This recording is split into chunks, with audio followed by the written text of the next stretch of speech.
चिखलदरा येथील विश्रामगृह परिसरात बिबट्याचा मुक्त वावर आढळून आल्याने नागरिकांमध्ये भीतीचं वातावरण निर्माण झाले आहे। शासकीय विश्राम भवनाच्या परिसरात बिबट्या फिरताना थेट सीसीटीव्ही कॅमेऱ्यात कैद झाला असून या घटनेने संपूर्ण परिसरात खळबळ उडाली आहे। चिखलदरा येथील विश्रामपूर परिसरातील सार्वजनिक बांधकाम विभागाच्या शासकीय विश्राम भवन परिसरात 3 फेब्रुवारी रोजी रात्री बिबट्याचा वावर आढळून आला। भूक भागवण्यासाठी परिसरात फिरणारा बिबट्या विश्राम भवनाच्या आवारात काही वेळ मुक्त संचार करताना सीसीटीव्ही फुटेजमध्ये स्पष्टपणे दिसून येते। सीसीटीव्ही मध्ये बिबट्या परिसरात सावधपणे फिरताना, आजूबाजूचा अंदाज घेताना आणि काही वेळानंतर एका कुत्र्याचा लहान पिल्लावर झडप घालून ते पकडत असल्याचे दृश्य कैद झाले आहे। पिल्लाला पकडल्यानंतर बिबट्याने घटनास्थळावरून पलायन केल्याचेही या फुटेजमध्ये स्पष्ट दिसते। या घटनेमुळे शासकीय विश्राम भवनातील कर्मचारी तसेच आसपास राहणाऱ्या नागरिकांमध्ये भीतीचे वातावरण निर्माण झाले।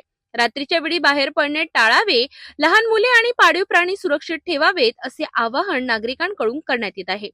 वन विभाग आणि संबंधित यंत्रणांनी तातडीने दखल घेत बिबट्याचा बंदोबस्त करावा, पिंजरा लावावा तसेच परिसरात गस्त वाढवावी अशी मागणी स्थानिक नागरिकांकडून जोर धरू लागली आहे। चिखलदरा येथील विश्रामगृह परिसरात बिबट्याच्या या घटनेमुळे नागरिकांमध्ये भीतीचं वातावरण आहे। वन विभागाकडून नेमकी कोणती कारवाई केली जाते याकडे आता सर्वांचं लक्ष लागलं आहे।